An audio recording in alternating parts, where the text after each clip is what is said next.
Praise the Lord. क्या आप जानते हैं बाइबल के अनुसार गुप्त पाप क्या है? क्या आप जानते हैं कि कुछ पाप ऐसे हैं जो हम दुनिया को दिखाई नहीं देते, लेकिन हम अंदर अपने हृदय में और विचारों में करते रहते हैं, लेकिन परमेश्वर से कुछ भी छिपा नहीं रहता। बाइबल इसी को गुप्त पाप कहती है। वे गुप्त पाप हमारे आत्मिक जीवन को अंदर ही अंदर नष्ट कर सकते हैं।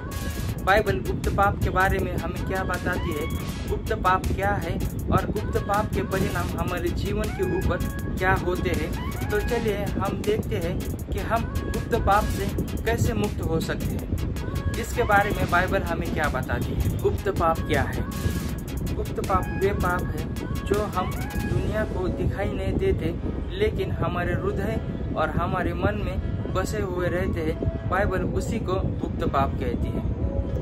बाइबल हमें बताती है कि तूने हमारे अधर्म के कामों को अपने सम्मुख और हमारे गुप्त पापों को अपनी मुख की ज्योति में बनाए रखा है।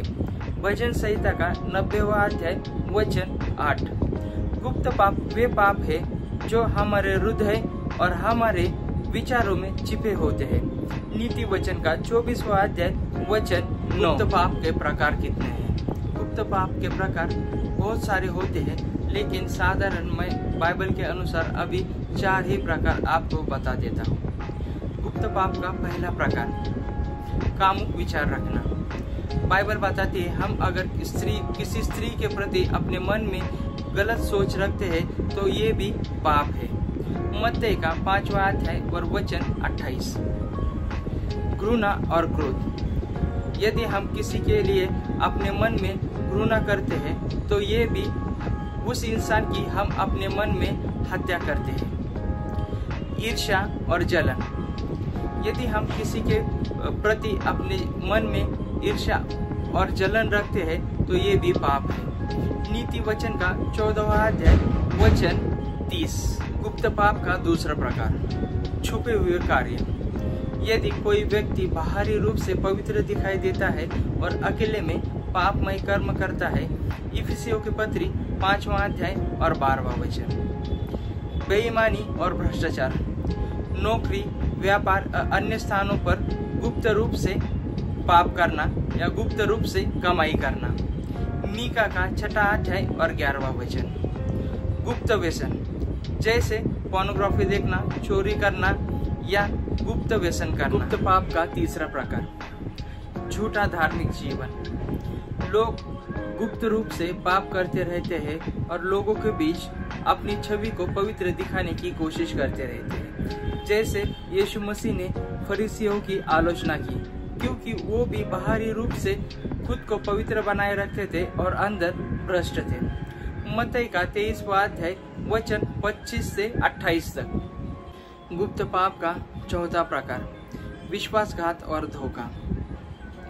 परमेश्वर गुप्त विश्वासघात को जानते हैं, चाहे फिर वो अपने मित्र के प्रति हो या फिर अपने जीवन साथी के प्रति या फिर प्रभु परमेश्वर के साथ क्यों ना हो। जैसे यहूदा इस्करियोत ने प्रभु यीशु मसीह को धोखा दिया, फिर भी परमेश्वर प्रभु यीशु मसीह सब जानते थे।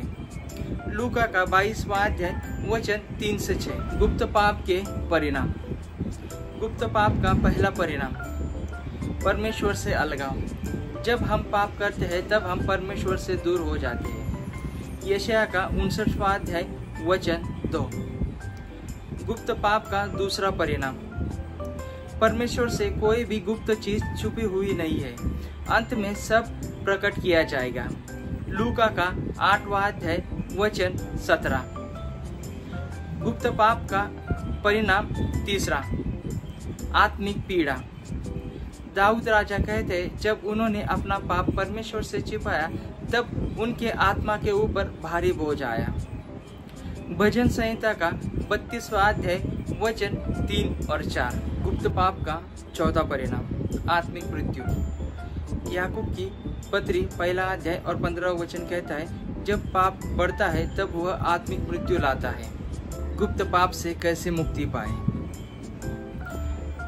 परमेश्वर के सामने गुप्त पाप का अंगीकार करें, मन फिराएं, पश्चाताप करें, सही संगति में रहें, परमेश्वर के वचन और पवित्र आत्मा में बढ़ते जाएं, उपवास और प्रार्थना करें। निष्कर्ष, गुप्त पाप खतरनाक होते हैं। गुप्त पाप धीरे धीरे करके हमारे आत्मिक जीवन को नष्ट कर देते हैं। परमेश्वर सब देखते हैं। हमें परमेश्वर की ओर लौट आना चाहिए ताकि परमेश्वर हमें हमारे गुप्त पाप से शुद्ध कर सके। हमें पवित्र आत्मा की अगुवाई में चलना चाहिए और गुप्त पाप से पश्चाताप करना चाहिए। इसी तरह की वीडियो देखने के लिए आप मुझे लाइक, शेयर और सब्सक्राइब कर सकते हैं। परमेश्वर आप सबको आशीषित करे। हम परमेश्वर के प्रेम में बढ़ते जाएं। God bless you.